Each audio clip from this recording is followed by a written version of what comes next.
Islamabad chairman PTI barrister Gohar को भी गिरफ्तार कर लिया गया। बैरिस्टर गौहर खुद गिरफ्तारी देने पार्लियामेंट से बाहर आए। ARY न्यूज़ के मुताबिक इस्लामाबाद पुलिस ने पाकिस्तान तहरीक इंसाफ के चेयरमैन को पार्लियामेंट के गेट से गिरफ्तार किया। इससे कबल पुलिस ने शेर अफजल के बाद शेब शाहीन को भी गिरफ्तार कर लिया है।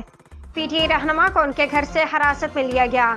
पाकिस्तान तहरीक इंसाफ की लीडरशिप ने शेर अफजल के गिरफ्तार होने के बाद गिरफ्तारी से बचने के लिए पार्लियामेंट में पनाह ली थी।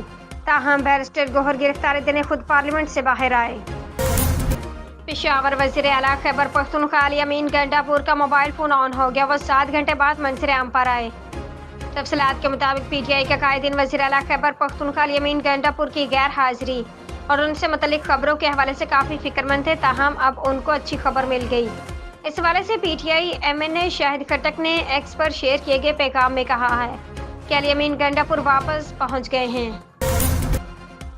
इस्लामाबाद चीफ जस्टिस काजी फाइज ईसा ने मुद्दत मुलाजमत में तोसी लेने से इनकार कर दिया और कहा बाकी तमाम जजों की मुद्दत मुलाजमत में तोसी कर भी दें तब भी मैं कबूल नहीं करूँगा।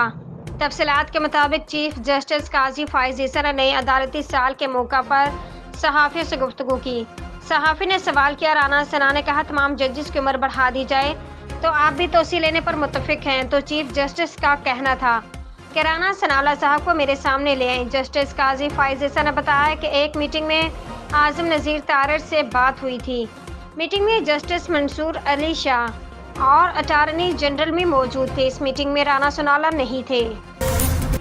वज़ीर आला KP अली अमीन गंडापुर के खिलाफ मुकदमा दर्ज कर लिया गया। मज़कूरा मुकदमा संजानी थाने में दर्ज किया गया है। FIR में ज़िला इंतज़ामिया के अफसर को हबस बेजा में रखने की दफ़ात शामिल की गई हैं। ज़राए के मुताबिक जलसे का वक्त ख़त्म होने का नोटिस देने वाले अफसर को रोकने का इल्ज़ाम है।